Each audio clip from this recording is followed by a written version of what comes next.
Yo, what is going on? I hope y'all having a great Friday. We are back talking the five heartbeats. This has been a movie that's been building up over the last few weeks, over the last few months, ever since we talked Streets of Fire for your birthday celebration. Yeah. VV, my co-host, how's it going? How are you Very doing? well. Had a fantastic. Like I had a tired week, but I had a good week. You wasn't tired of those city memes, that's for sure. I love these memes. Like yeah, all looped up and ready to five heartbeats.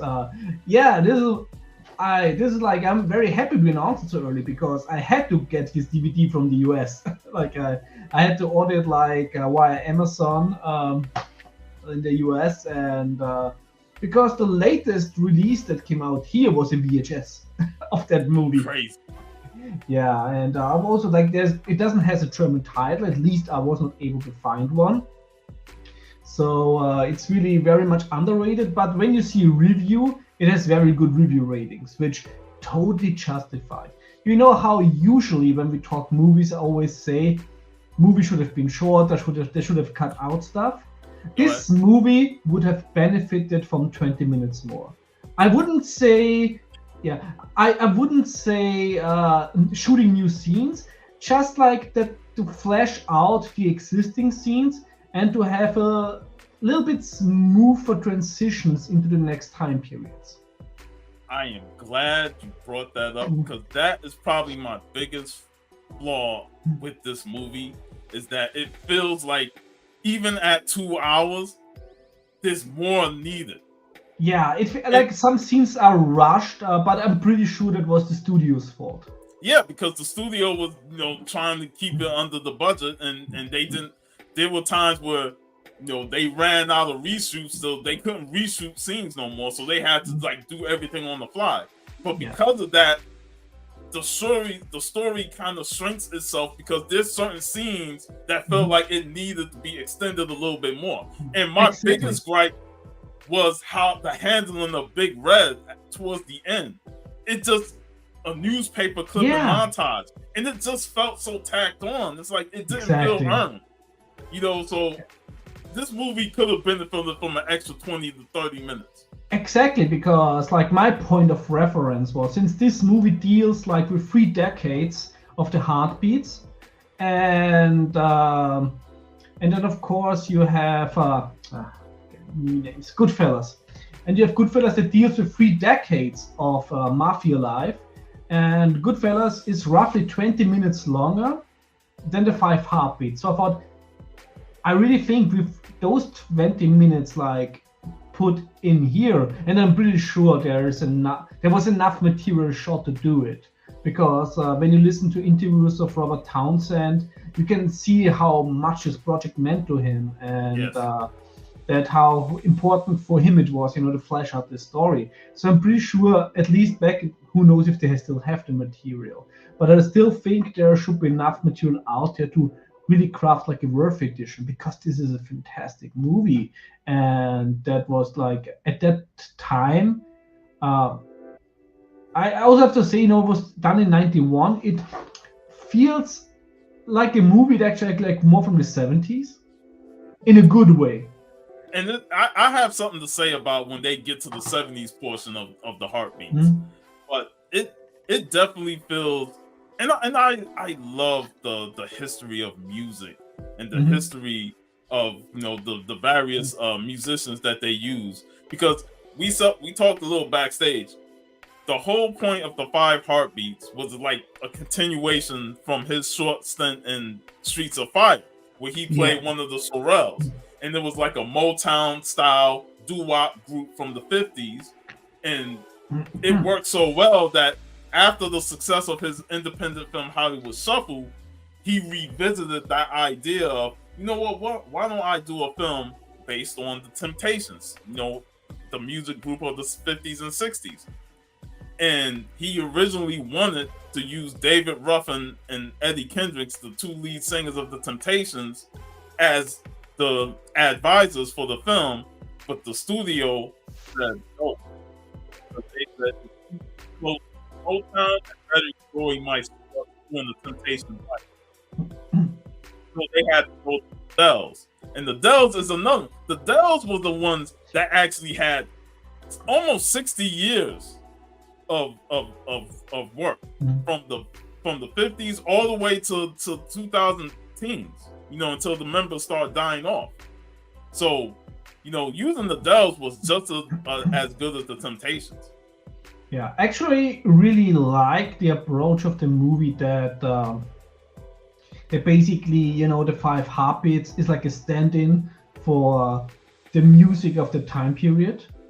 So it adds, I think, a little bit of like the Street of Fire, like the fantastic element to it. Like it's like it's like a fantasy story. It's based on our world, but it really has like its own feel. That's what I actually really enjoy about. But Robert Townsend, like he really is so unlucky that he makes the right movies at the wrong time. Yes. Of course, like he had no choice with the timing because this was his its creative phase. Also, while Paul is on set, he wrote, of course, Meteor Man, which is also a fantastic movie we already have talked about, and which was also criminally underrated. Let's just say these movies should have been way more appreciated. But of course, they struggled against like the whole studio system as much as the band is struggling with the music studio system within the movie. And then of course, you have like this marketing prejudices like internationally, so like, hey, we can't market these movies like in countries where there is like a culturally like no black population, which I personally always consider sad, because I think that the great thing about movies is like to have like a window into another culture. And I still to this day think that a lot of movies that didn't think would have sold on on Asian, European or other markets, that actually would have had success if they would just have given these movies a platform. I mean, you just mentioned Asian movies, the kung fu flicks. Mm-hmm. Everybody grew up off of that stuff growing up, and it created the Wu-Tang Clan. Wu-Tang Clan ain't nothing to fuck with. So it's like you have to take that risk and say, let's put it in this market and see how it catches on. Yeah, and like at the same time, other movies did, because there's action in it, like we can sell that. Like of course, like actually my first like the first time I was confronted with like American black culture was actually when I watched Boys in the Hood on Free TV, which was like I think of course like in a horrible time, like they had it at midnight, I think during the week, but of course back in the day when I was in school, I wasn't sleeping anyway, so I was always watching the good movies that they only were allowed to show like in the night. And this was what, when I stumbled upon Boys in the Hood, I was like, hey, this is a good movie. And of course back in the day I didn't know like that. I was like, this is like a good action movie. Like back in the day, like I had no idea that like, this is actually like really how people exist in the US. Like And sometimes there could be misconceptions, because those movies get the air overseas, and foreign people think that that's how it is in every black culture. No, it's not. You got positive influences like the 5 heartbeats stuff. So it's a blessing and a curse that y'all get to see our movies, but then y'all get to see the negative stereotypes, and it's like, oh shit, now they think we all like that. But yeah, that's what makes this film so great. And we gotta talk Hollywood Shuffle, because we gotta talk Soldier Story, because that's another movie that Robert Townsend is in. Mm-hmm. It's important when you look at the career of Robert Townsend, what he endured early on in his career, like he did Soldier Story and Streets of Fire. Mm-hmm. He wanted more roles with that positive representation. But then they kept feeding him negative stuff, and they say, well, you're only going to get that type of role once in a lifetime. And that's what led to him and Keenan Ivory Wayne teaming up to do Hollywood Shuffle, because they was like, we need to make fun of how they put us in these little boxes and say, you can only do this and that's it. And Hollywood Shuffle was a major breakthrough for him. And this is what led to him doing the 5 Heartbeats, because now a major studio got involved and say, after the success of Hollywood Shuffle, which he used his own money and maxed out all his credit cards to get that movie done, they like, we're going to give you this film to do. But originally Warner Brothers was going to do it, but they passed on it. And then that's when Keenan Ivory Wayans, who co-wrote this film, he went to do In Living Color, because Fox offered him that deal. And then 20th Century Fox came and said, well, we'll give you the 5 Heartbeats. And then that's when the whole thing with this happened. But it took a while for it to really come out, because the planning was 1988, but it didn't come out till 1991. Damn, yeah. Now we totally have to talk, of course, other Robert Townsend movie. For me, like the name Robert Townsend in a movie is for me an indicator of quality. Like, when you listen to an interview of him, he's just a movie maker by heart. And he is so knowledgeable about like the movie history.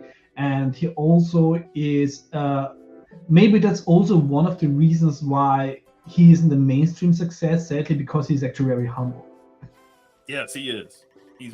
Have you seen the credits of the 5 Heartbeats? Yes. Because I was just, the movie was running and I was still like, writing something down, and suddenly I glimpsed up and it's like, he pays like homage to like Fred the Hammer. Yes. And so see, like, so there's also like in the credits you have like really like thank you notes for like black actors and black movie makers who paved the way for him like to do this. And remember, he also talked about how the spook who sat by the door changed him. That really pushed him into movie making. All those films in the late 60s and 70s really pushed him into wanting to become an actor. So it was great that he paid tribute to those guys in the credits. And the fun thing is also, that I think he has a very great talent in writing. That when he showcases injustice and other things, that he does it like he shows like the scenes with the cops that are very like, of course when you watch it it's very tense, but then he puts like this double-handed humor in there, which I think is just a genius stroke, which is also like with the other studio boss, where it's like, it's a good song but I want to have it sung by the Horsemen. Yes. and first of all, it's insulting that these guys are called the Horsemen. But I think it's like, it is like scene when they come out, it's like they're like it's like you can't find more stereotypical white preppy blonde white dudes trying to imitate Elvis Presley, and they call themselves the 5 Horsemen. I'm like, that's an insult to the 4 Horsemen alone.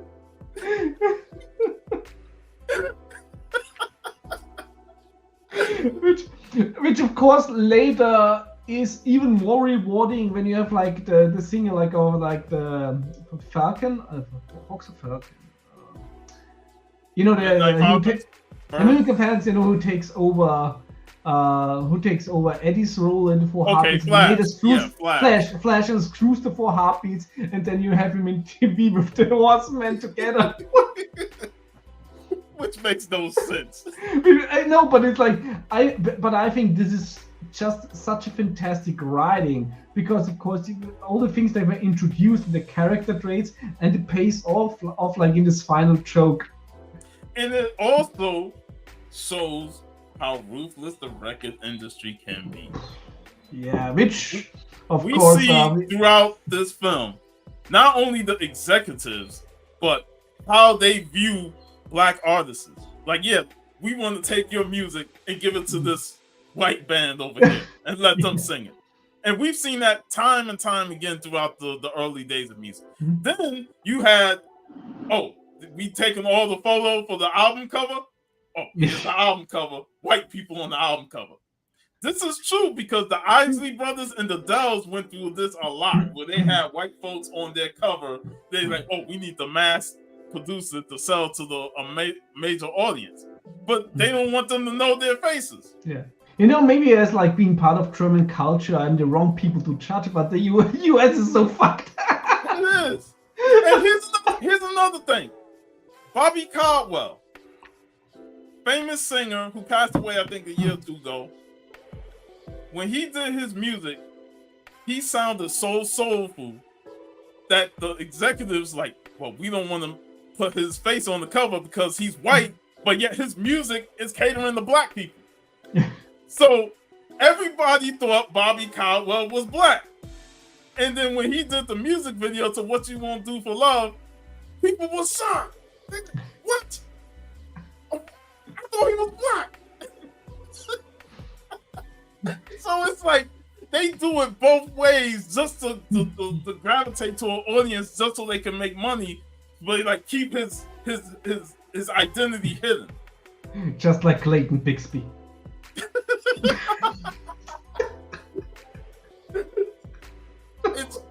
It's crazy, man.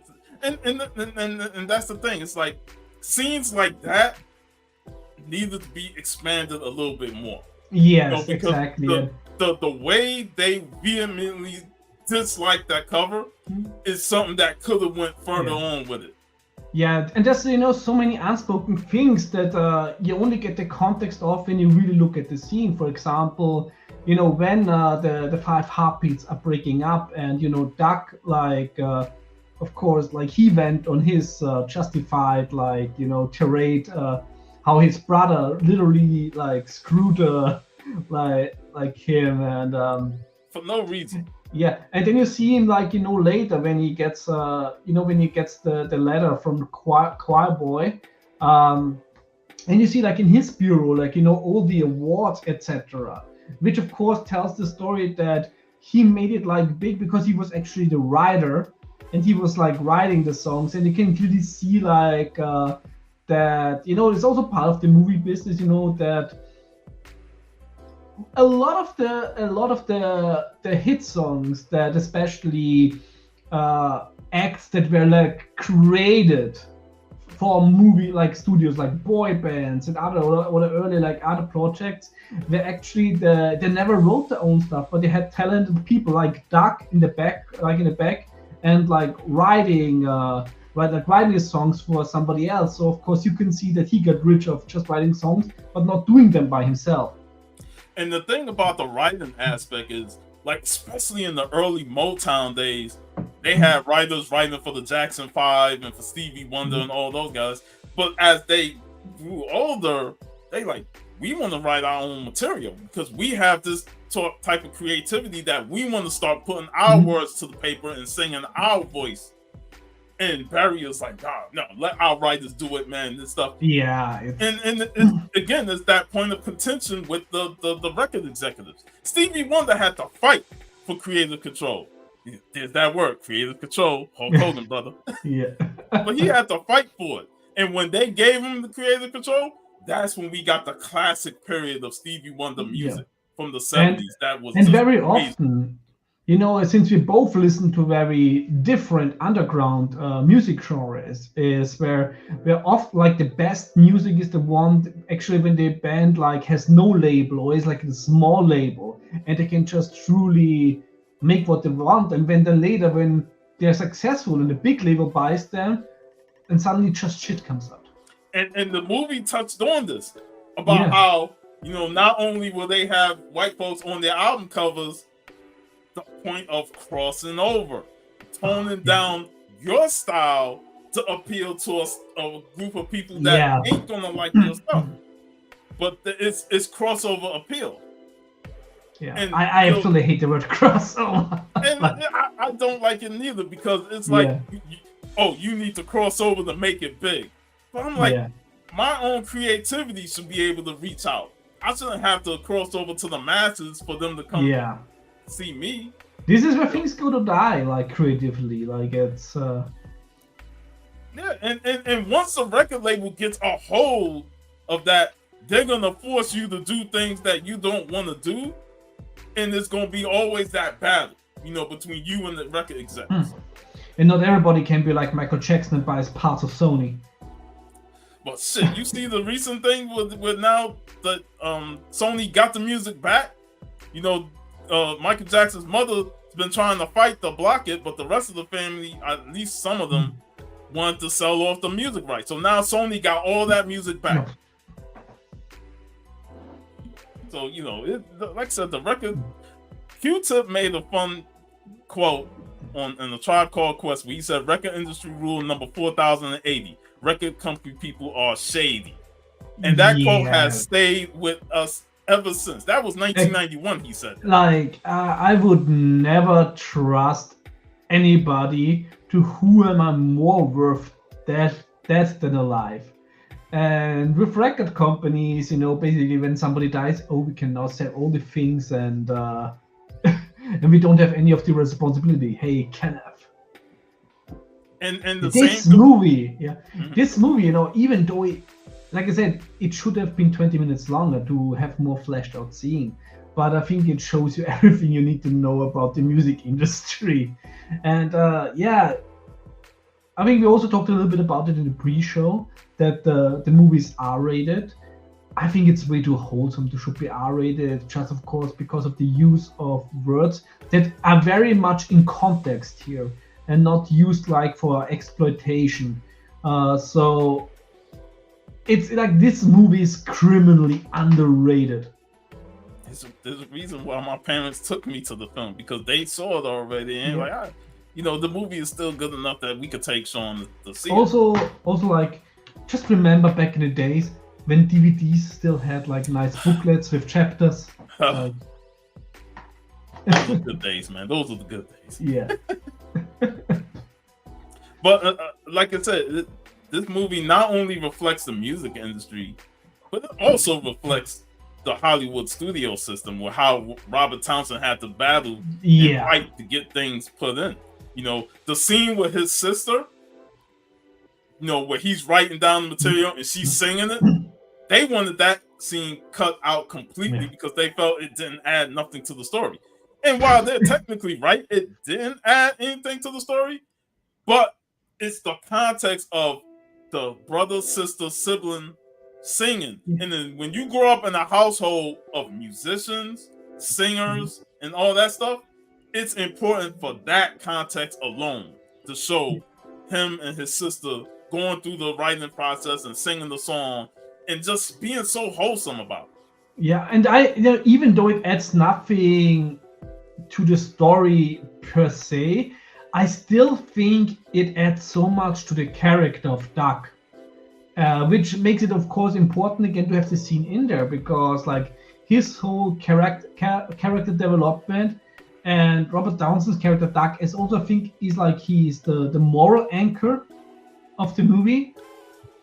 Then for that, this scene was important, and luckily he fought the studio for it to have it in there. And then it's hard to say like who's the MVP, because I like the introduction of all the heartbeats. You get to see their personality and their character right from the start. You have Dresser, who is the choreographer, the dancer. That was his main MO. You got Choir Boy, who's a shy church boy who, fits in with the group because they're friends, but he's also very tense and reserved and not outgoing. But you see his character grow and become more confident as they go.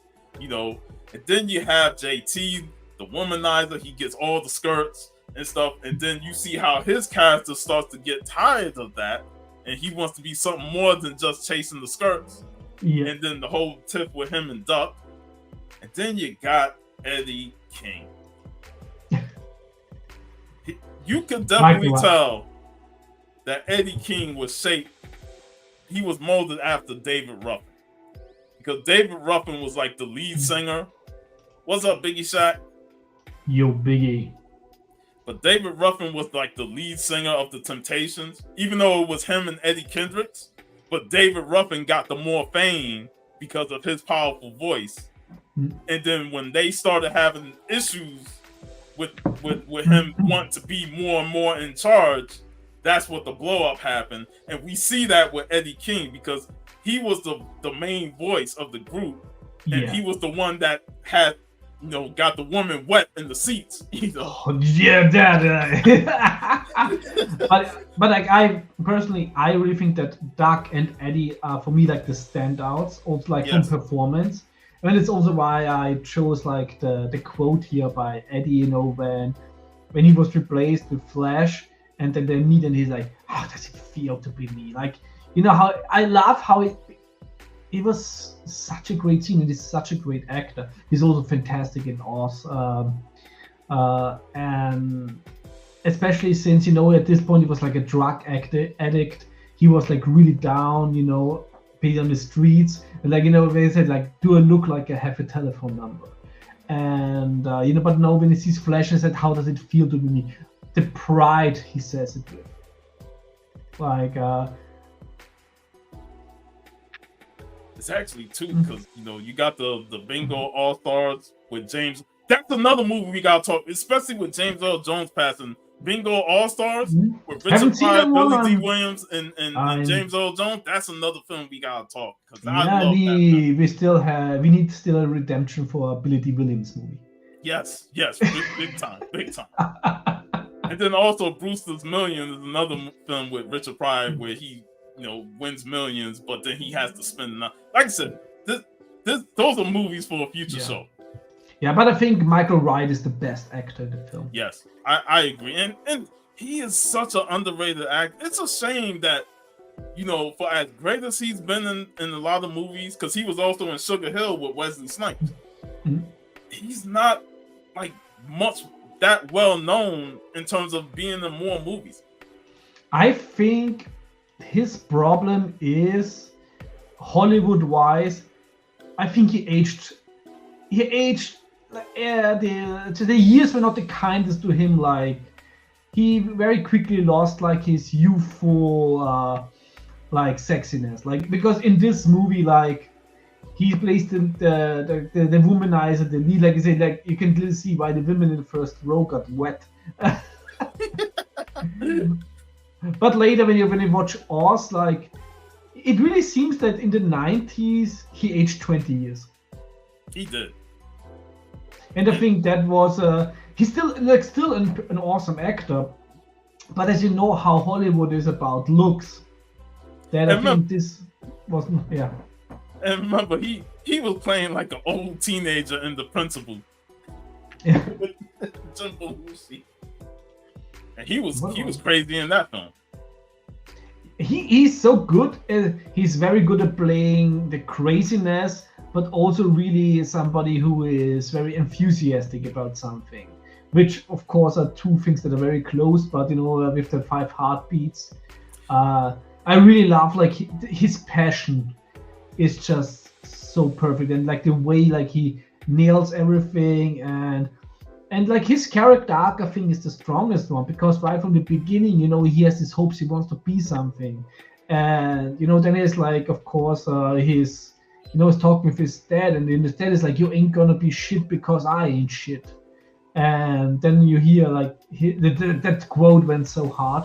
And I hate to interject, but isn't this like when we talked last year on my birthday, when we talked Hang with the Homeboys and Juice, and how the whole thing is you ain't shit, you'll never be shit. Yeah. And then it comes right back here with his dad telling him that, and it's like, damn, man.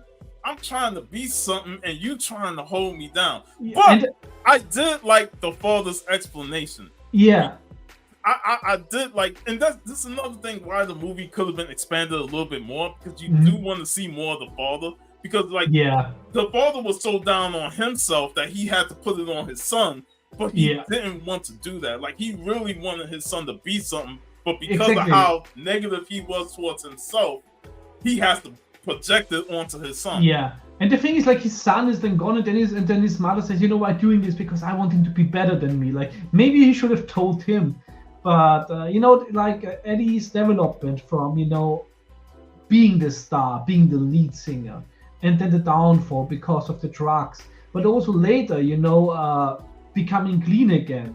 And I'm super happy, and I said this to you backstage, that Robert Townsend gave us a happy ending, because too many of these dramas and stuff, they lean towards the dark endings. Yes. And David Ruffin had a terrible life in his later years, and he died a couple months after this film released. And I sent you the video of how Robert talked glowingly about him, like he was his hero growing up as a kid.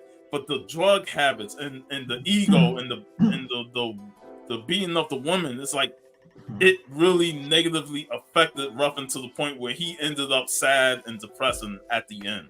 So they gave Eddie King that story arc of him falling on drugs, and they even had a little part on the radio saying that he got shot, and stuff like that with a robbery. Yeah. But then they went back and said he cleaned his act up, and he's now with Choir Boy singing with the church. So it was like, thank God they did not go the route of having a dark ending for one of them, because the only dark part of the film is sadly the manager, Jimmy. Yeah. And when you talk about people who are good, he was good. He was the one that saw something in the Five Heartbeats when they were sloppy at their opening part at the performance. Yeah. And he was already burned like by other projects that he supported in the past. Yes, and even his wife, played by Diane Carroll, was saying, you've had this before, and yet other people took them from you, and you never, grew from it. But he continues to try because he knows that he's inherently a good man that tries to do the best for his acts. But and when you love something, over. And when you love something and it's just raw talent, you also can't resist. It's like you have to help. And his character, and of course the polar opposite of his goodness, Big Red, which like you also said, fantastically played by Hawthorne, One-Eyed Sam. Like he played him too good. Almost like too good. Too good. And this he was maybe written out a little bit too early of the movie, because he actually was the antagonist. So this is also where some more screen time should have gone into. And the way, especially with the last week and everything, it's really hard to not see P. Diddy in that role. Where you even might think, if P. Diddy watched this movie and then it's I want to be like that guy. And he tried his damnness, because I sent you the article of him and Steve Stout. That whole situation was ridiculous, and he's trying to come off as this tough guy. Yeah, it's crazy how real life and fiction just goes hand to hand. And when you tell these fictional stories that's based on real life, people see that and it actually becomes it, because they could become these ruthless record executives that don't care about nothing. And here's the thing. The music industry is so ruthless that the moment you're not selling and your album is a flop, they are quick to drop you like a bad habit. Yeah. Sometimes, especially, with certain roles in such industries, stereotypes are stereotypes for a reason. And especially, with the music industry, with music, record label bosses, you're basically just like a piggy bank for them. And like I said, as soon as something happens, they're gonna drop you, and they're just they're going very much with the wind. Yeah, and look at how Big Red weaseled his way into their life. He saw the performance on stage. It was the one where Bird and the Midnight Falcons was there. They did their thing, and then the promoter of the event, he was a relative of Bird, so he tried to sabotage the Heartbeats by having somebody else play the piano, and the Heartbeats do a song, and the song was slow and boring, and the fans was like, "Fuck this shit, going trash and stuff." So Duck had enough, took him off the piano, went to work, and Eddie King went in. He had all the chicks saying, "Damn." Yeah, it's good. And especially back in the day, the problem also was you very much had to rely on the studio system to have your stuff be distributed. Technology brought, of course, changed our lives a lot, sometimes for the worse, but also sometimes for the better, because how it is today, how easy it is for a small project to distribute the music online. This really changed for the better, and luckily the studio systems very much suffer from it, as they should. Yes. Because also when you think about how much does a musician get for selling a record? They get a penny on the dollar. Let me say this. New Edition. They were teenagers when they signed their first record deal. They dropped their album Candy Girl. It was a hit. They went on tour. Many stops. They dropped them kids back in the projects in Boston. They got a check. Each of them, an individual check, $1.87. $1.87. All that work. And then they say, well, production expenses, tour bus, all the stuff, the wardrobe and all that stuff. Basically, that's the Hollywood version of that thing actually never made a profit. Because the studio and the executive took all that money back. And we see in the movie where Big Red gives them cars, he gives them their own thing, the bus and all that stuff. They like, hey, see, Big Red came through. But then at the end, they got to pay all that money back. Yeah. And Big Red said, I'm going to collect. And that's where Jimmy had an issue with it. And he knew Big Red was doing shit on the side, the payola and all that stuff, all the crooked stuff that's known in the industry. And Jimmy was like, I'm going to fight you on this shit. And that's what led to Jimmy's doom. Because fighting the industry is always going to put you in the worst spot. Yeah, you don't want to be a Boeing whistleblower, and you don't want to piss off a studio boss. And that's why Puff Daddy always got those bodyguards on him, especially in the Dave Chappelle skit. You got the bodyguards because he knows that shit can go wrong and that anybody can go off on you. Yeah. But the whole thing with Jimmy and Big Red, the introduction of Big Red, Jimmy automatically knew who he was, and you could tell that Big Red poached talent from him to sign his record label. And that's why Jimmy did not want to sign the Big Red Records, because he knew of his reputation. And he went to another record label, and that's where the Five Horsemen came in. And we'll take your music and give it to them. Yeah, that's basically it's like I said, back in the day, you really, even though I didn't like Big Red, but once you don't have another choice. And he's the only option.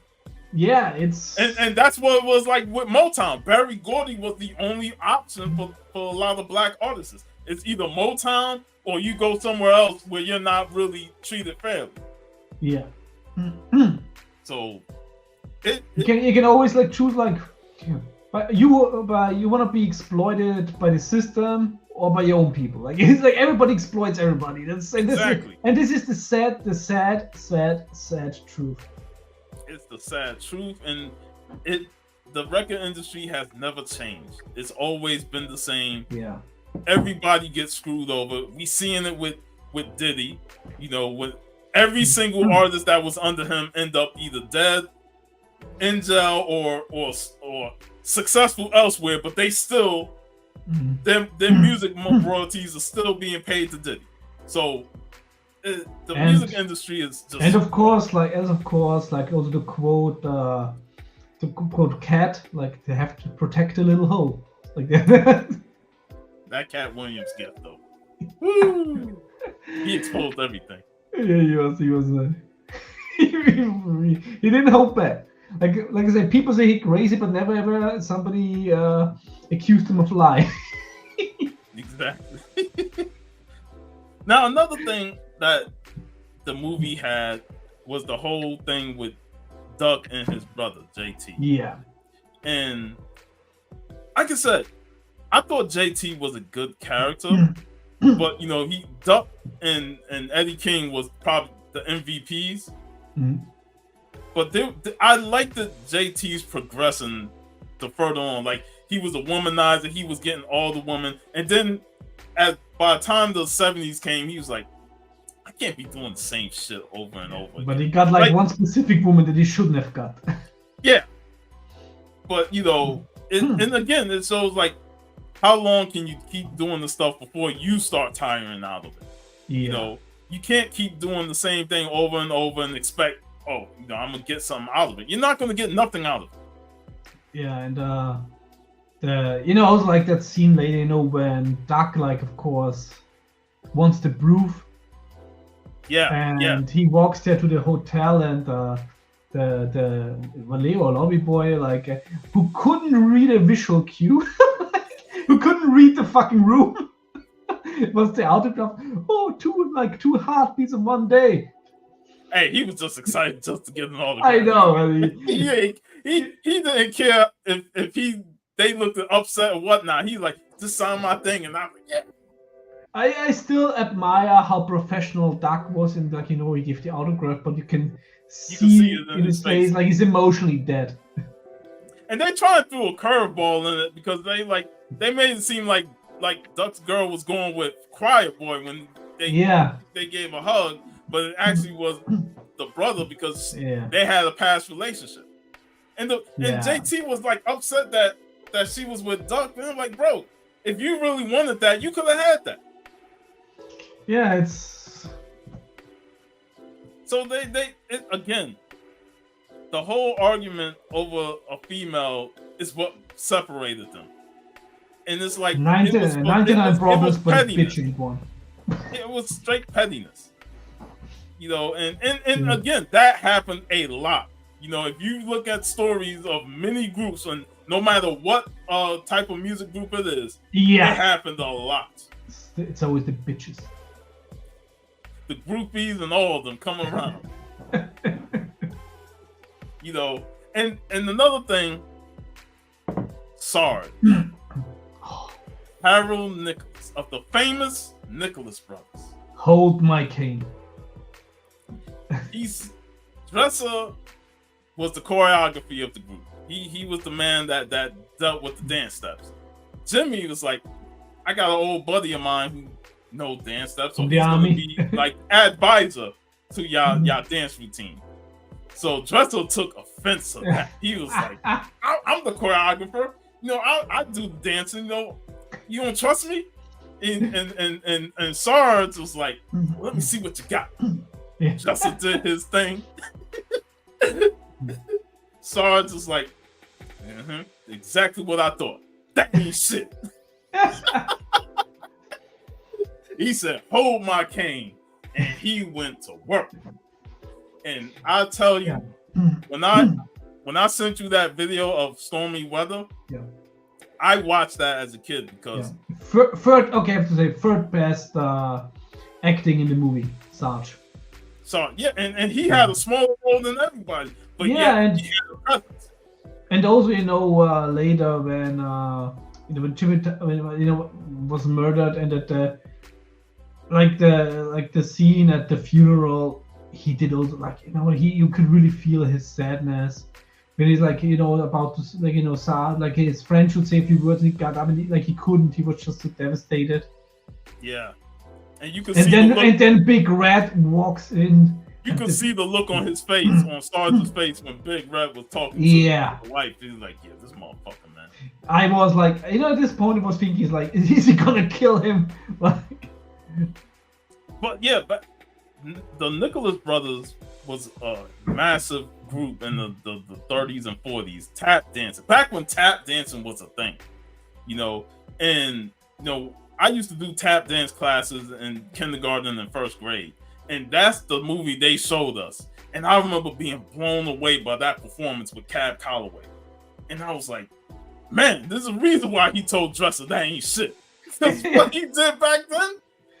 This man was him and his brother were legends. Yeah, you showed me like the video, like, damn. and he also was in the movie called Tap with Gregory Hines and Joe Morton and stuff, and it's directed by fucking Michael Myers himself, Nick Castle. Yeah, I'm not that experienced with tap dancing. But it was a huge thing until they started phasing it out and stuff like that. But the Nicholas brothers was huge. So when I was at the theater and he popped on screen, my face lit up. I was like, Mom, that's one of the Nicholas brothers. Because I remember the movies that I watched at school. And for the small role he had in it, he killed it. Absolutely, like great performance. And like I said, like this is also the things where I said 20 minutes more, no new scenes, but just flesh out the existing scenes. And because this movie deals with 3 decades of the band, and the transitions are not always smooth, sadly. Like this is they use montages, and I like musical montages, but at this point it's like now you're using montages to move the story forward, and it's not smooth. Yeah, like you want more out of it. I even thought if a narration would have helped. When you have to do the runtime of 120 minutes, if you have used narration. But also I think this would have gone against the storytelling of Robert Townsend, because you can clearly see that he didn't want it to be like a studio movie. Yeah, he wanted to tell his story his way. And if you think about it, the movie begins at the ending, where he's going through the letters, and then it goes back in time to where they first started. Many reminiscence about the past. And if that was the case, like he could have narrated through the whole movie if he's recounting all those details, but he decided not to do that. Exactly. And I personally, narration sometimes can be hit or miss. Like it was a hit or miss for me with Blade Runner. When they had Harrison Ford and redubbed the narration to it, and it's like sometimes it's not necessarily needed, because all narration is explaining things. Exposition. It's like it's exposition that you did not manage to put in the scenes. Yeah, and it's like sometimes it's like I'd rather just see it than hear it. So I'm glad that there wasn't no narration, because it would have made me even more upset that I didn't see it. Even though the way they did it made me upset, just narrating it would have been like, can't we just visually see it? Yeah, that's also why then I favor. I say no, this movie should have been longer.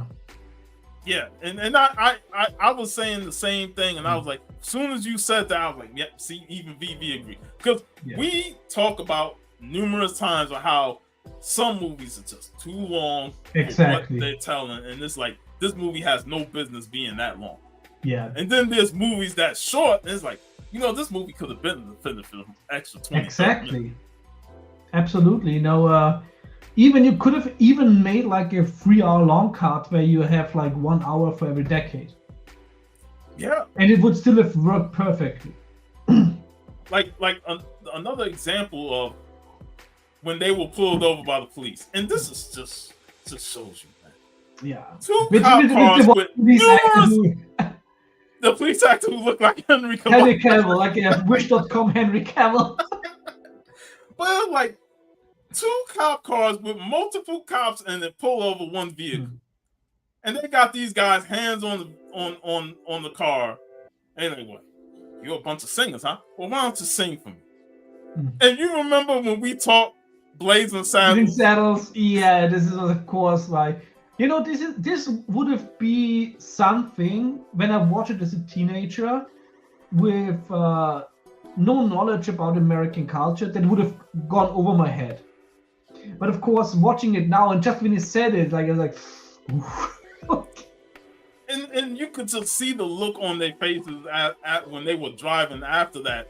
It was like the look of embarrassment and shame that we're forced to sing for these guys who don't respect us at all, who pulled us over for no reason, just to be racist and stuff. Like I said, shit like that could have added a couple more minutes of them getting over that. Absolutely, and you know, there was like, I think online said, like, I think on the Wikipedia page there was like one review that said that this scene was unnecessary in there. I know Roger Ebert said that. And I was like, no, actually, it should have been a little bit expanded on it, because I think it was like a very important scene to have in there. Every artist, black artist from the 50s and 60s experienced that. Yeah, and when you tell a story about the music industry of that day, I think this is something that you shouldn't point out, and that you just can't like look over. You can't. You know, like if you look over it, then you're like, how does this take place in the 50s and 60s and they didn't experience that? Because you know, when you're doing these tours, you got to travel down to the South. And that's where the Jim Crow laws and all the racist police and the Ku Klux Klan are there. You got to be on your P's and Q's on where you're heading. Yeah, my oh my, it was not a wonderful day. Yeah, so it's like certain things like that needed to be expanded. As you also know, like the stuff that is in the Disney Wars. Like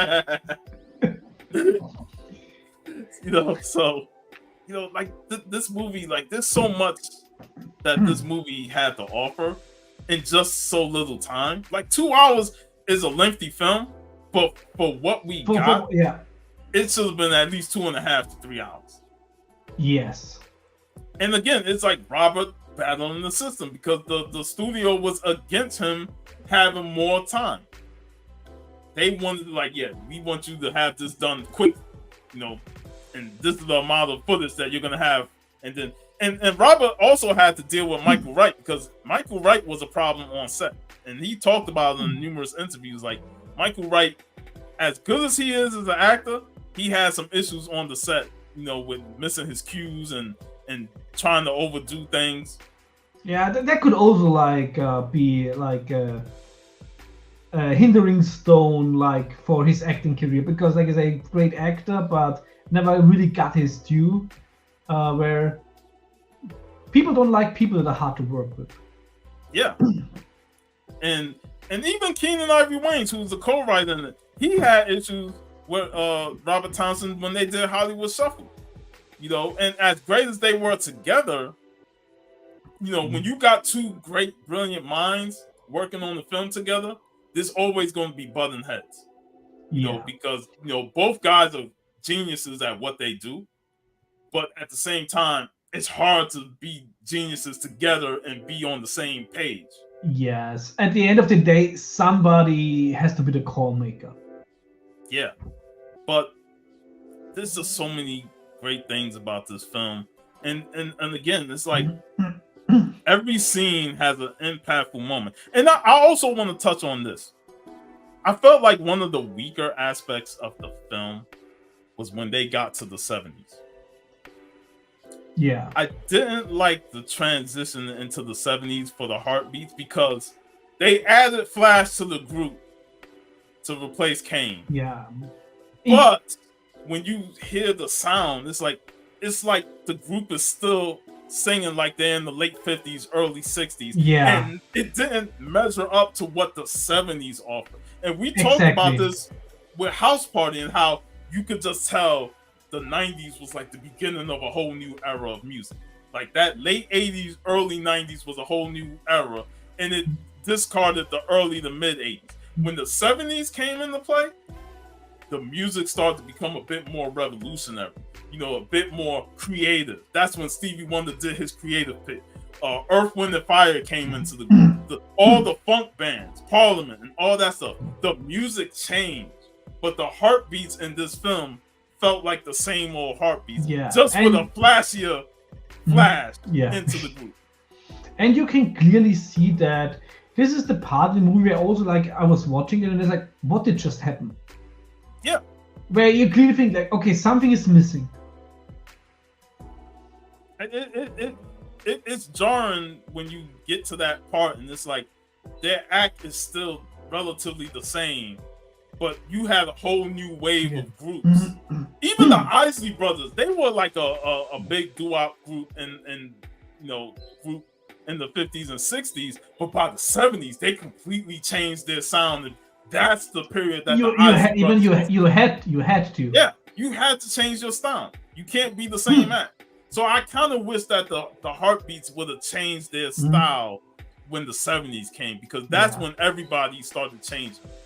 Yeah, I think probably this is something that can't be fixed with existing material, but I would really wish, if they still have like, which I probably doubt, because they said some studio treat like the cutting room material sometimes not that generous, especially when the movie was not a hit. But I would really love to give Robert Townsend like for a 4K release, for a special edition, etc. Just like, hey, make a director's cut of it, because clearly it is a fantastic movie. And when you look at also like recent reviews, when people just stumble over it, discover it, and even like seeing like on a German review site, there even maybe no German releases, but some people watch it and it has like a rating for like 8 out of 10. Not a lot of votes because not many people watch it, but everybody who watched it really liked it, and it's understandable. And I think like with a proper director's cut that you can really like just get the little things in there that would turns this movie from great into awesome. Yeah, man. I agree. Because like with all the like and this is like also like it shows how good this movie is, because there clearly have been made wrong decisions in the editing room, and nevertheless this movie is still so fucking good. And I really think it deserves to be the movie that Robert Townsend wanted, because you can clearly see that this is a labor of love. It is. And many people will say that this is his best overall film because of the passion that he put into it. And again, him and Keenan was looking at it at being a comedy, but then once Keenan left to do Living Color, and Robert Townsend looked at it like, I'm gonna keep the comedy to a minimum and focus more on the characters and the drama and it worked out perfect. And the good thing is also that the comedy he used, he coupled like with the heart, so it's not only funny, but these scenes are like also wholesome. And and there is an audience for these movies. You can clearly see that they did like a making of a few years ago. Yeah. But yeah, now another scene I gotta talk about. We got the underrated Roy Fagan, who played Simon in Meteor Man.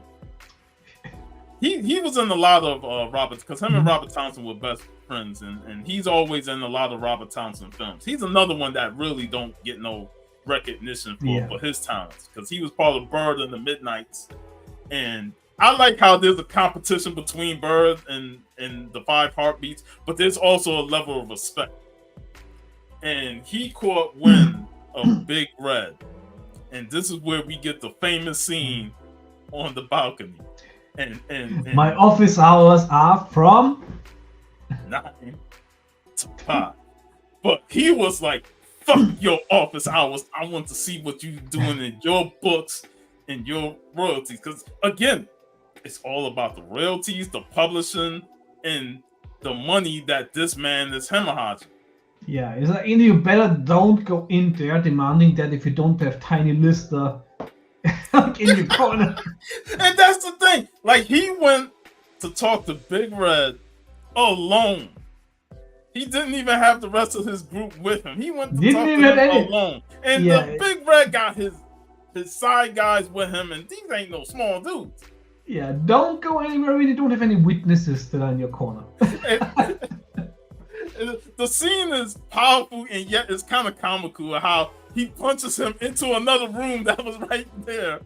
Yeah, and there's like also like one of the scenes where you can really see like P. Diddy watching it like, I could do this. That's a good technique.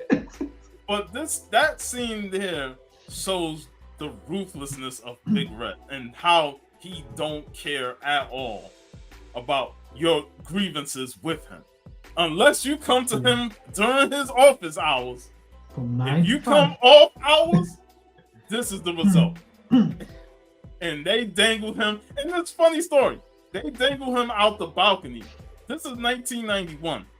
In 1990, Suge Knight had an incident with Vanilla Ice of people. Vanilla Ice had some people that was, under death row and stuff in his song, but they didn't get paid. Suge Knight, representing them, approaches Vanilla Ice in a balcony area apartment. Rumor has it that Suge Knight hung Vanilla Ice out the balcony. And that has been the rumors for years. Vanilla Ice said, "Oh, he didn't do that. We talked and stuff, and his situation got handled." And then when somebody asked Suge Knight the whole thing, he like, "Well, I hung out with Vanilla Ice that night." Don't let go, Ninja. Don't. So that whole thing just had influence Robert, like, yeah, let's add this into the film. Yeah. And it's basically like visualizing, oh, this never happened. There's like yesterday's version from today's. I left the party early. Pretty much. Everybody said, yeah, I saw this and I left. Like you think everybody's saying they left the party early, that must be like the after party must have been a wasteland. But ain't no doubt about it. They seen what was going on. I don't want to hear them say, "Oh, I wasn't there," or "I left early." Like something you saw made you leave early. Yeah, it's and yeah. And then the whole hit on Jimmy with the setup with the guys driving by throwing bottles, and then the garbage truck coming and just hit him. I was like, damn, that whole scene, that was to me the darkest scene of the whole movie. Yeah. And it's like, it was sad because again, Jimmy was a good manager. He looked out for his guys, and for Big Red to say, "Oh, you gonna talk to me like that? I'm gonna take you out," because he know he can expose Red. You felt real bad for Jimmy, his wife, and the Heartbeats, and Eddie King, because he set the whole thing up indirectly. Because Jimmy was about ready to replace Eddie, and Eddie went to Big Red and said, "They're gonna replace me. I need to stop it." So Big Red set up a whole meeting to say, "Well, Jimmy, your service is no longer needed because Eddie feels he's being threatened to be replaced, so he wants to sign over to us." So Eddie felt real bad about the whole situation because he didn't know that he was going to indirectly lead to Jimmy's death. Yeah. And it's like also like really good scene with him because of course like the scene needed to be there. So Jimmy's character is not so compromised that he can't come back from this. Like to have like this wholesome ending. And this is also one of the many fantastic things about this movie is, like I said, there's like a really dark scenes in there, there's wholesome scenes in there, there's scenes in there with tension. That this movie just in this like with this fictional band in a almost a little bit like I said, like I feel like I totally get why you came up with this movie after watching Street of Fire, because there are like some similarities in the emotions and everything. So that this movie really shows the ups and downs that life throws at you. And there are like dark scenes sometimes. There is tension, there is fear, there is joy, and there's still I know you talked in the pre-show. What you also see like that is it's so good that they went with the happy end. Yes. Even though it's not realistic, I'm very like it gives the movie such a feel good experience at the end. Yes, and I'll be remiss if we don't talk about Quiet Boy, because he's another character that grew as the movie went on. He went from very timid and shy and very church going to being more confident, to the point where like when Eddie was having his struggles, Quiet Boy was stepping in like, let me sing lead, you know, and he could sing, you know. So he grew as a character. Yeah. And he took what his father told him to heart, because when things went south was in the 80s with the heartbeats, he went back to the church. And he helped Eddie King out, and he helped get him back on track and say, come sing at the church. And he reconciled with his girl, baby doll, and everything worked out fine. But Quiet Boy was like that piece that was needed. And this is also something where a little bit more screen time would have worked, because also like we said in pre-show, like which very interesting in the beginning, because also Quiet Boy's father, who is like the priest there, like the preacher in the community, and you know he tells him, it's like, hey, when he goes like a secular band, and he's against it because he like of course he has like in his role, of course, justifiably like also like a bad view on the music industry. And he said, you know, you can't serve two masters. And I really wish that would have like, of course, like it's very much implied, but also really wish to have like a scene in there, you know, when he comes back and maybe have a discussion with his father, that the father says, you know, now he realizes that he had to find his way back on his own way to make these experiences. So like I think maybe there was a shot like that, but I really think that this would be like a good connection for the last time jump.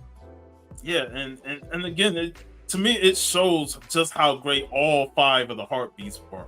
They all had different character traits that you can relate to.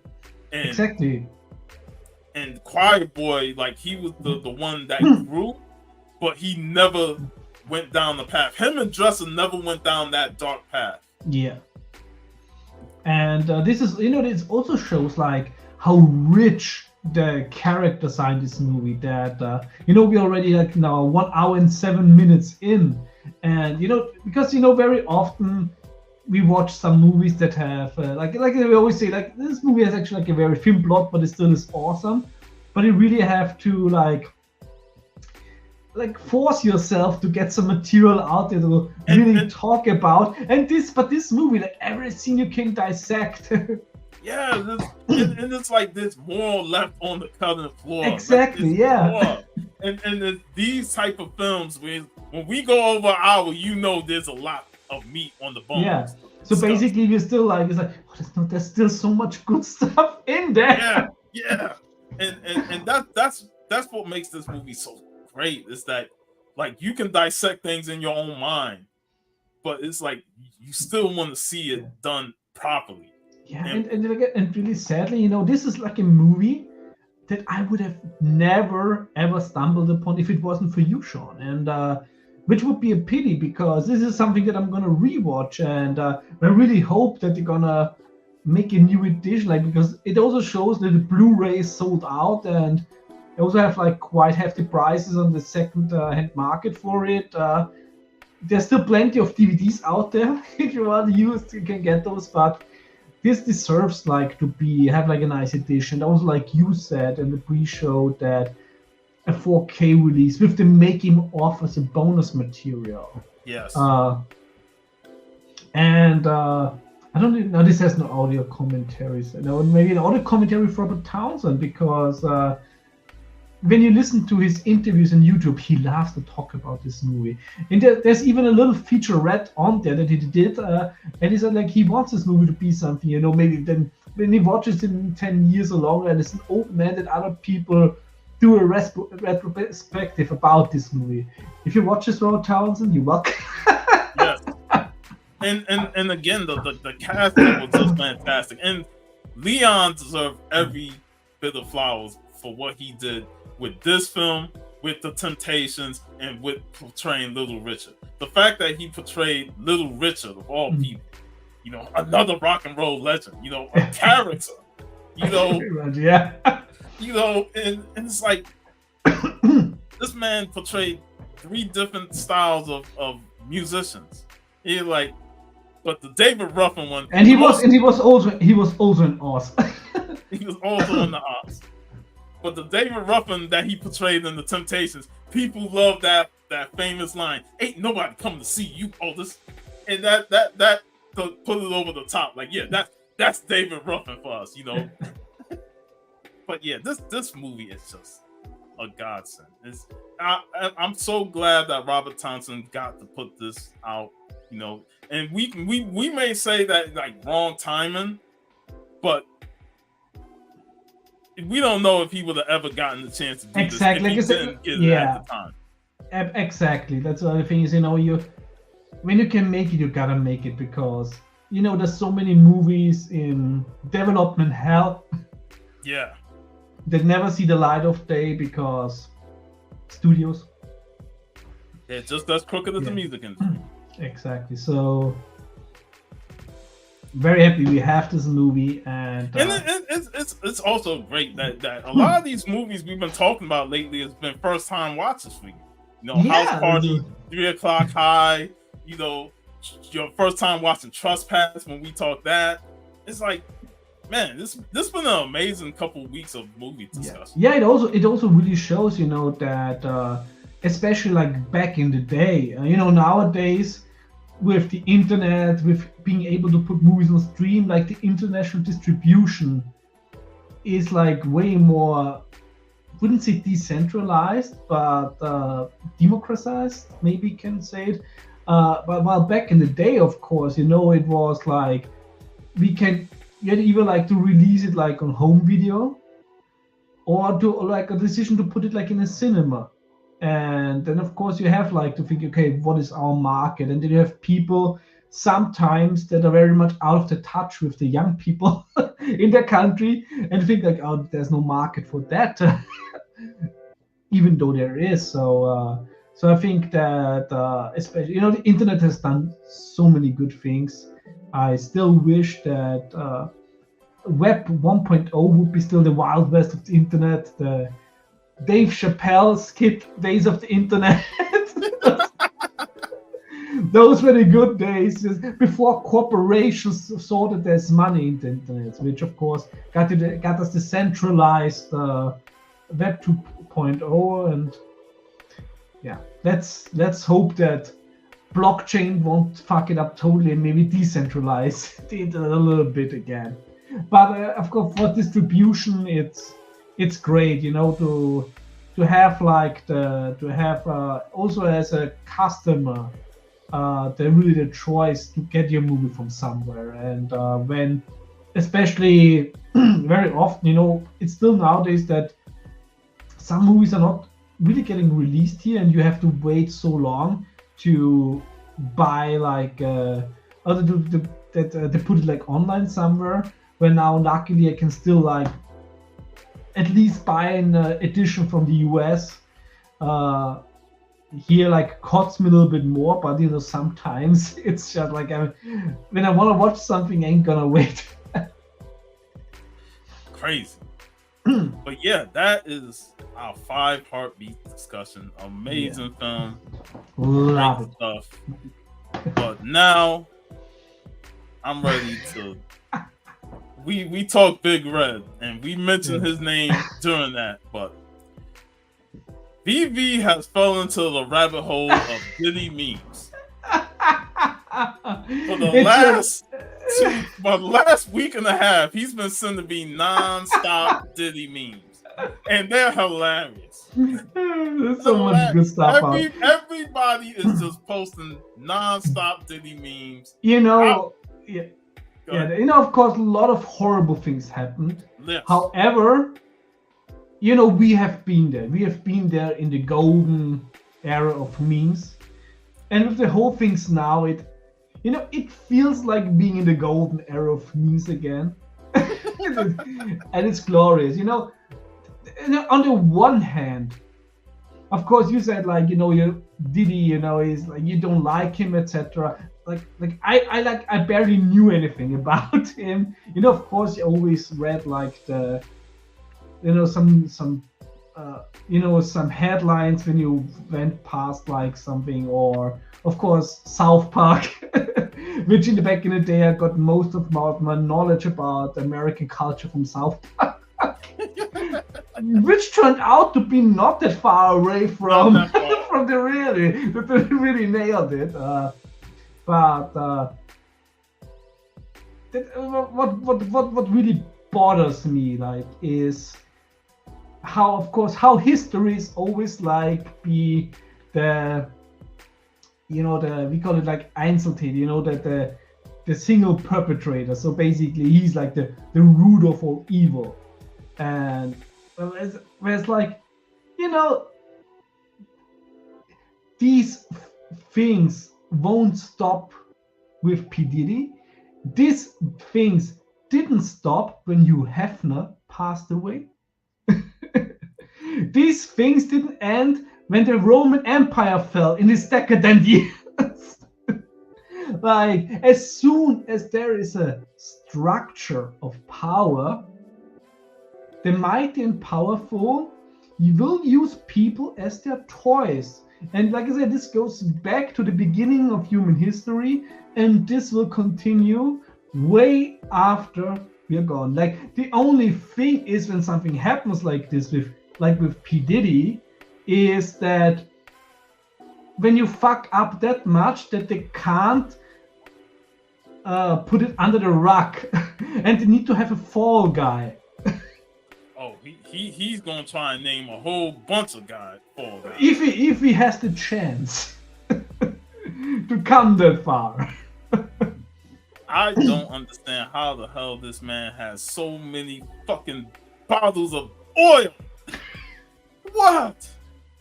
Like, I love that Minos, and with the T2, basically, that he's gonna looping himself up and going from the jail. Bro, when that like the T1000. When that came out, I'm like, how can you have so many bottles? And you said that meme with Johnson and Johnson. They will never financially recover from it. It's like, Jesus Christ. Come on. The memes are hilarious in itself, but in reality, this man is sick. A lot of the rich and powerful are. But with him, like I said, I never liked him. Even back in the days when Suge Knight started the whole East Coast, West Coast beef with this and Diddy by saying, if you don't want the executive producer dancing all up in the videos, all in your songs, come join Death Row.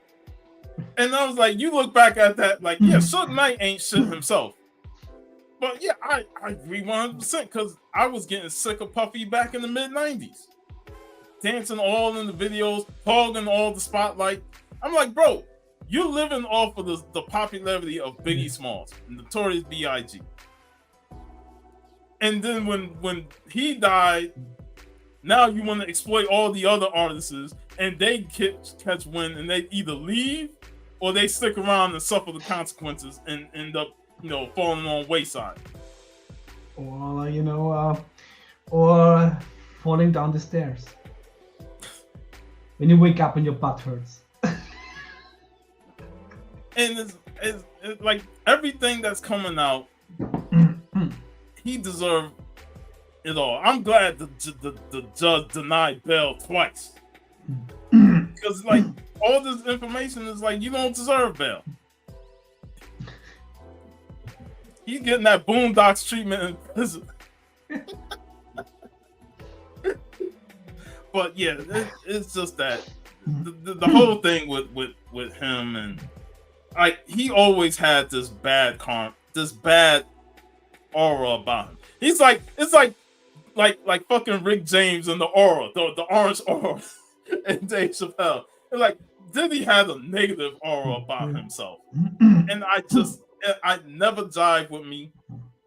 He always got away with things, and he always blamed other people. Shine ended up suffering and did jail time because of the whole shooting at the club. That J-Lo got the hell out of there. You know, well, after all that. We gotta see if it's gonna be interesting, like the domino effect of this, and let's see if she's still Jenny from the block. But yeah, everybody that's been to a Diddy party, they seen some shit. They witnessed it, and they know it. And that's the thing, where people suddenly act, if like people grew a conscience. No, they were just not able to hide any longer the stuff that he did, because if there would have been like a just system, they would not only have put a stop to it long time ago, they would have put a stop to it when other people did it in the past. Like I mentioned before, it's not like that all bunny parties in the past were like, oh, that voluntarily for some of the female horizontal guests. And even when you go back like way in the past, like there's a German city of Constance, which is not a big city anymore, but at one point in history you had the most whores in the world centered there. You know when? When in the medieval ages there was the Pope was there with a council. Oh no. Which, like I say, shit like this ain't new. Like it and it won't stop with Diddy. It's we got a man running for president that's been indicted. He's a known felon, but yeah, he's still running for president.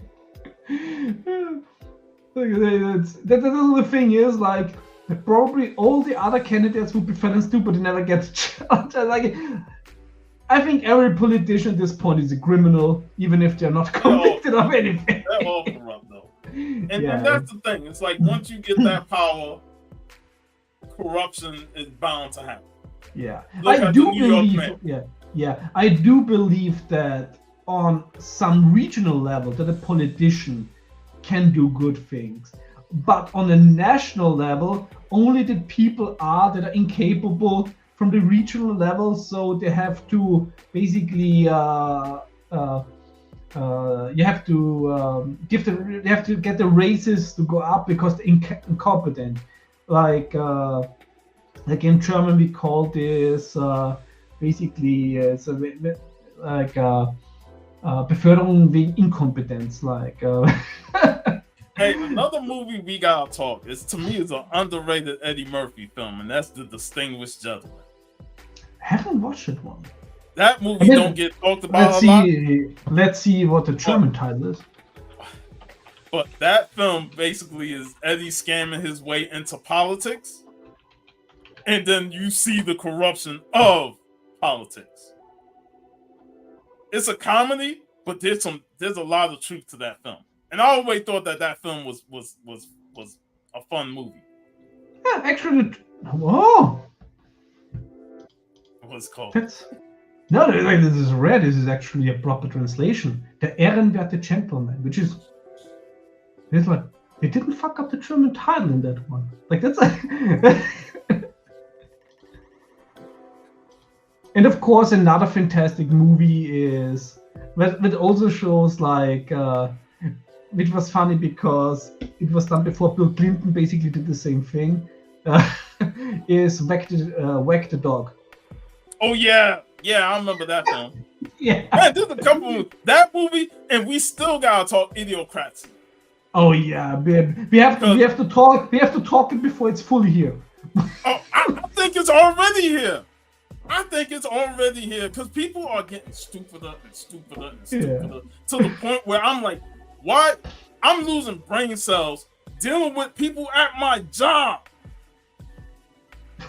Yeah, it's I'm just so happy that, like I said, I'm in home office and the only person I talk to is my boss, and my boss is really awesome and he's intelligent. So, but from my old job, when I was like teaching online marketing, I already said today, like to somebody, you know, that so she said if I should send me like. Because today she was like hit on so stupidly if she should show me the text, like don't show me the text. I'm already very much a misanthrope by nature. And things like this, like you don't have to enforce like my misanthropy because I already have zero belief in mankind anymore. We live in a generation where the information is in our hands. And the cell phone, smartphone, tablet, whatever. But you got idiots. You can put a caption on your Instagram post describing what the movie is or what music video it is and stuff like that. And then the comment, they're like, what movie is this? Or what song is this? I'm like, did you not read the caption? Yeah, like you know, when sometimes when I bought like a Bad Red Sonja comic from Dynamite, which is sadly the norm now, so I stopped buying them. But I was still buying, and I gave it a bad review, and then I have like the comments, "Oh, cool cover." Yeah, the cover's cool, but the book inside is trash. But did anyone read my caption? Like, they don't want to read. They just see the photo and go straight to the comment. And I'm like, why are you asking the question when the information is right there? He's been utilizing the reels. Now he put the information, the title of the movie, in the reel, and you still got people asking, "What movie is this? Are you blind?" Yeah, I mean, this is just pure like idiocracy, or at least even but with the other stuff in my own, when I first followed VCR Death, he didn't put the title of the movie in the caption, but he did have it in there as the last hashtag on his hashtags. I caught on to that. I click on the hashtag, I see it's the movie, I'm like, I know what movie. I know goes like in hashtags, you know, when I see a clip like, hey, what movie is this? And you know, this is also why, but I have to say, and you know, I was one of the early trolls, and I'm still a troll by heart.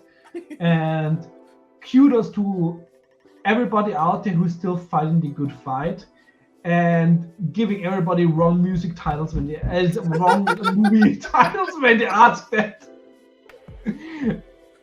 I'll do that occasionally. They're like, "Yo, what movie is this?" I'll say some other same movie or something. Like, because if you're stupid enough to believe what I say, then shame on you.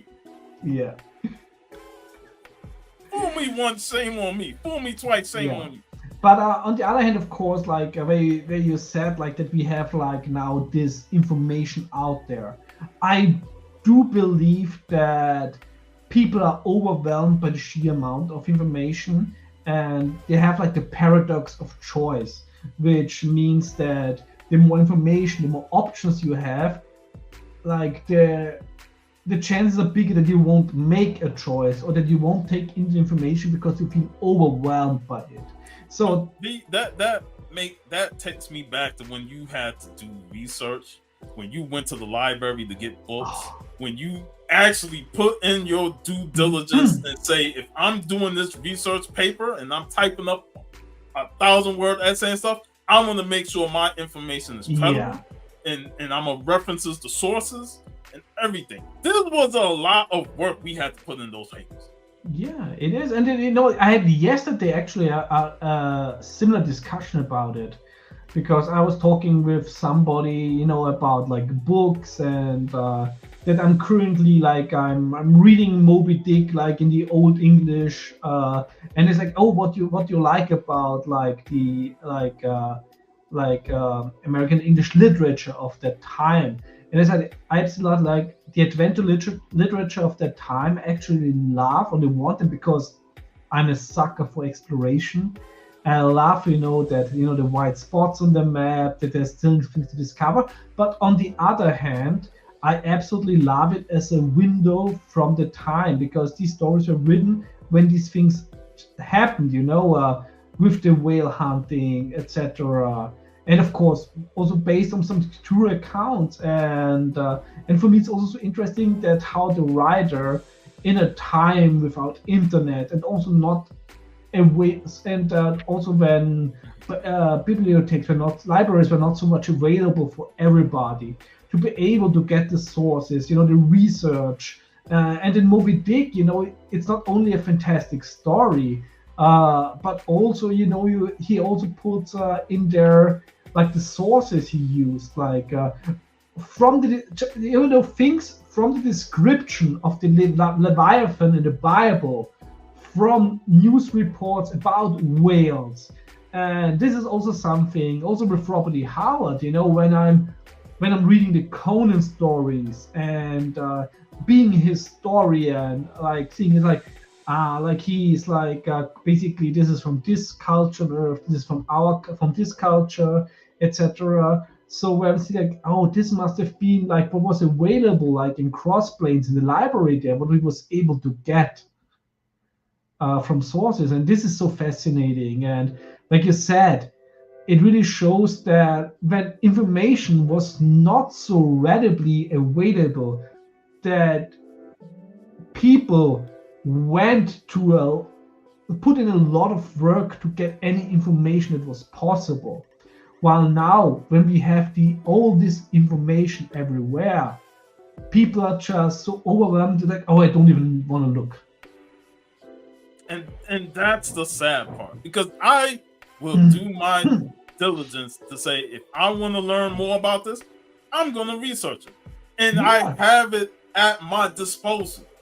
Exactly. I like after watching this movie, I was like, because me not really knowing American music history that much. I mean, I know I know more earlier stuff like Chicago jazz, etc. because we had like a seminar about that at university because there was a history professor who was a big jazz fan.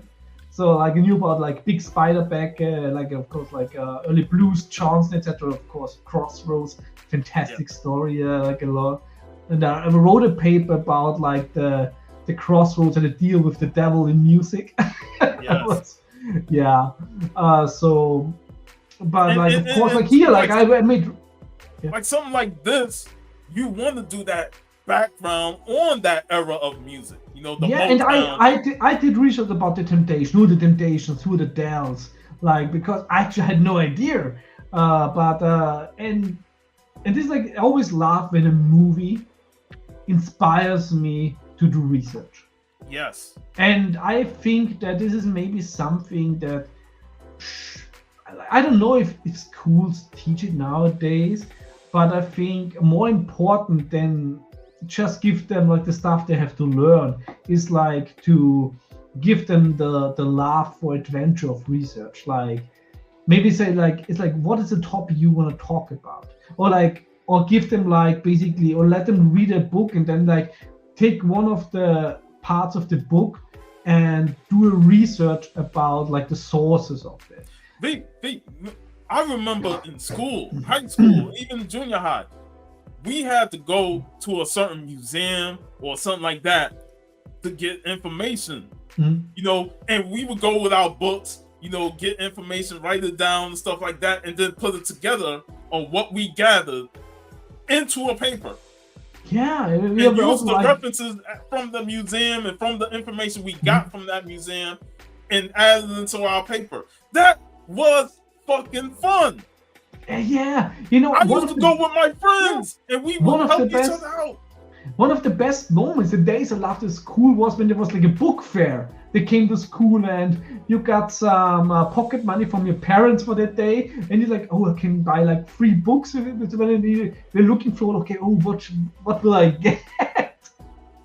The sense of exploration going through this museum or going through this little art gallery that history. And I remember we went to this the history of African Americans in America, and there was this section that showed the brutality of slavery, from the images of slaves being hung to the whippings on their back and how vicious it was. It was eye-opening for me because we never saw these images in school books. So this was like new to me, and it was horrifying, but at the same time, it was needed. Exactly, like, you know, that's what I will always say. Where I was always a very big advocate, and also when I did studies, when I was at university, had discussions with professors, that, you know, it basically, when I was at the university, it just started, you know, the people got offended by bullshit, and like we had like a seminar about religion and violence, and my topic, which was so happy that I got this, was of course picked like Hernan Cortés and of course the colonization, the conquista of Mesoamerica, of this from the Spanish, and how the Catholics of course met with the natives, with their religious system, and how like both sides had like of course violence in their religion. And I very much, you know, I was also, for me, I was like presenting it, and I was not like, I always avoid to use adjectives because I don't want to put, you know, I love to use adjectives when I write a story. I hate to use adjectives when I do any scientific paper, because I don't want to put any judgment of myself in there. So I just want to describe things, how I interpret them from the sources. And I have descriptions how the Spanish did their thing, and how like the Aztecs and Mayans, like how they did their like rituals that involved like violence. But I also said, for example, that of course this is like for the perception of violence from our point of view, because when you look at the Aztecs, and when you have like a ritual to the sun god, and you cut out like somebody's heart and presented it, it's like it's like an act of violence if you just see it in a secular thing. But when you see it in a religious perspective, this is like done that like the sun goes up again the next day. So it's like not violence in that sense, like if you interpret it like that. And I remember like there was like some students in there that like, this is so violent, like how presented it, like it's like in history, like you have to study history. There is no place for censorship. You can't make history the way you want it to be. You take the sources and you interpret them. You know, you can, if you read the source and you want to interpret something else, you can interpret something else from the sources, but you can't censor the sources. And I think that a big problem of nowadays is the censorship of information. Yes. That does not cater to our personal belief system. They're trying to eliminate the Black history of what really happened, like Black Wall Street, what happened in Oklahoma. They don't want nobody, and that story has not been like put out there until like the Watchmen TV series. Yeah, that's what the first time when I heard about like Tulsa. Yeah, but I remember the first time I heard it was in high school. African American Studies teacher put a video on. We watched that video and we were mortified about what happened to that town.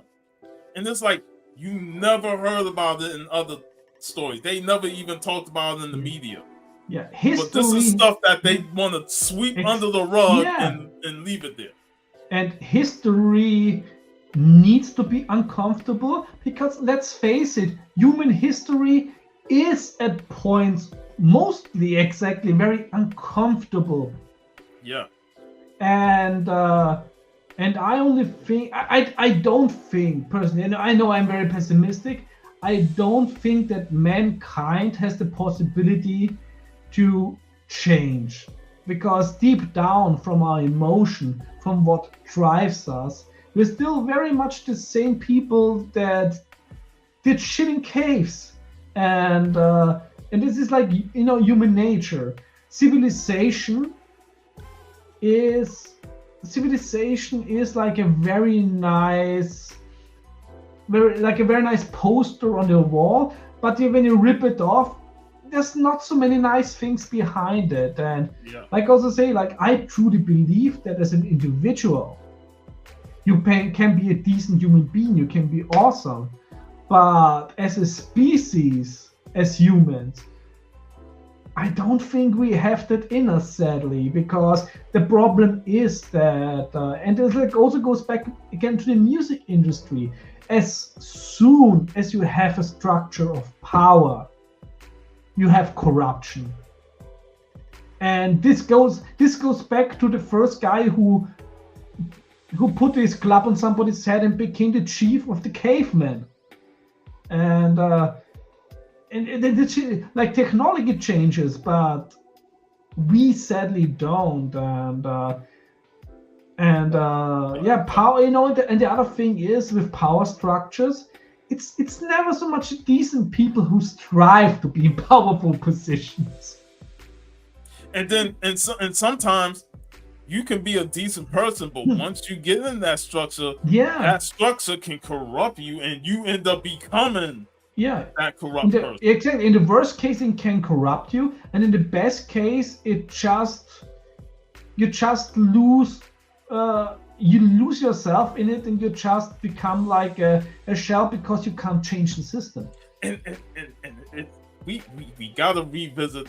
We gotta talk The Wire again. I know you started like season 1 and then fell off, but this perfectly goes in line with Lieutenant Daniels and his ascent up the hierarchy. But then he was like, I'm not gonna do this shit because y'all want me to forge the stats where it's like, we need to change. But they got all this dirt on him, and they like, well, it's either you change and do what we say, or we gonna expose this dirt. And he's like, no, I'm stepping away. And this is why and you know, if anybody wants one life lesson from me, is carve out your little place of happiness. Things are not getting better in the future. Try to make your little place of happiness have the people around you that get you, that you like to spend time with, and don't waste time on things that have not changed in a few thousand years. That's it, man. Yeah. This is my happy space right here. Doing these shows with you, or hanging out with Steve and Jeff and those guys whenever we get a chance. That's my happy. Because I know when I escape from this happy place, it's nothing but chaos. It's nothing but nonsense. Yeah, and everybody, you know, when they have me like on a stream, tomorrow I'm gonna be on a stream with Gary when we're gonna talk like the Battle of the Black Stone, the beginning. But every time I'm on a stream with something, you know, I love to be there, because otherwise I wouldn't be. And of course, you and Gary just have great chemistry whenever y'all do the live streams together. So it's like, it's perfect. Yeah, if he lets me finish a set. I love Gary. Yeah, man. Like I said, I wish I wasn't working at nights. I would have done my second 10-1-1, but eventually it's gonna happen. Yeah. But yeah, look, this was a great discussion. Like, it started like from the 5 heartbeats to Diddy to the idiocracy and to the history and the research. Like, there's just so much to talk about. Yeah, but this movie is, you know, it's not only a fantastic movie, but it's like you say, it's also a conversation starter, because this movie has so many interesting topics like throughout culture, and that you basically can like start rich conversations for like a very long time. Yes, you know, and that was my birthday pick. But your birthday is on Monday, I think. Sunday. Sunday, the 29th. Yes, birthday is Sunday. Yeah. But it was a great discussion. Great, and I'm glad you loved the film. Like I said, we gotta do Hollywood Shuffle and we gotta do Soldier Story. I like it's like that's also such a wonderful thing. When discussing movies with you, that we both learn like new movies, and because for many decades I just knew Robert Townsend from Meet Your Man and of course from Streets of Fire. But diving deeper like into it, Robert Townsend also became for me like a name of integrity and somebody where I just trust the movie with his name being on it alone. And that's the beauty is like once I start watching films that you recommend, I start digging up other films similar to that. Fulci films. Dario Argento films. Yeah, and also I also love, especially when we talk Fuji the Beyond, is like I know that soundtrack from somewhere. Yeah, it's like as soon as I heard, and again, that's how hip hop connects with these films. It's like they use the music to rap over. So yeah, this show is amazing. I love talking with you, man, and it brings out not only joy but intelligent conversation. Yes. Fun conversation. Exactly. And this is something, what I also really love about the streams, not only because I love you as a friend and I just value the time talking with you, but I also come out of the streams more intelligent than I went into them. And we're already intelligent on our own, but it's always wonderful to gain more and more knowledge on things that we may know very little about, but we gain more about.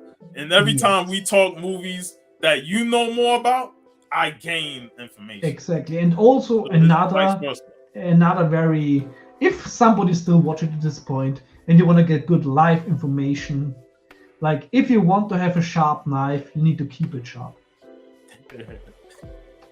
So like don't back away from discussions and just keep your mind sharp.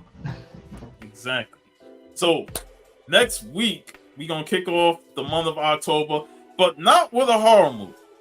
We will be paying tribute to James Earl Jones, who passed away a couple weeks ago, and we will start off the month of October with The Hunt for Red October, which is a fantastic movie, and I'm very much looking forward to it. Like I said, I may watch Patriot Games and the other two films, because James Earl Jones is in both of them, and he sadly, his character dies in the third film. But I may watch him because the Jack Ryan movies have always been like a guilty pleasure for me. I haven't watched the Patriot Game in a long time. It's also like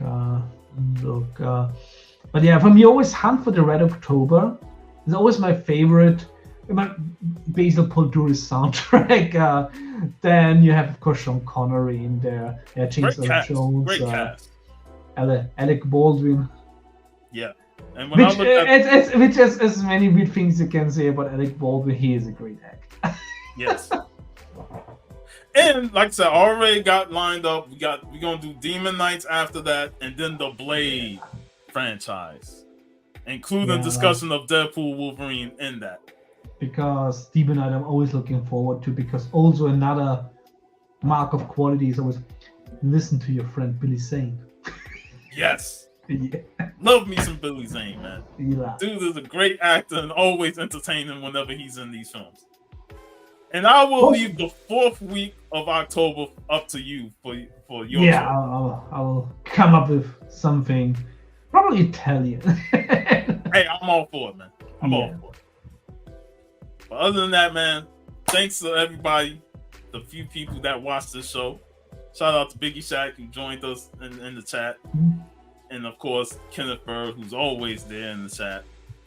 Also, anybody should also watch last week's Comic Hall Crew. Was a fantastic stream.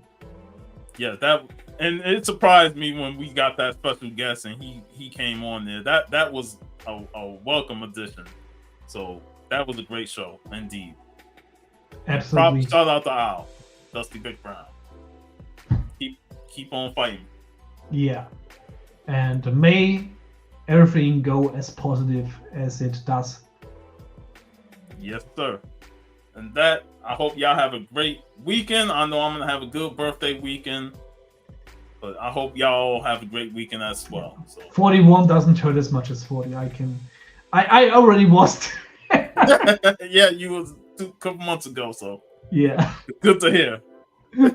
Later, y'all.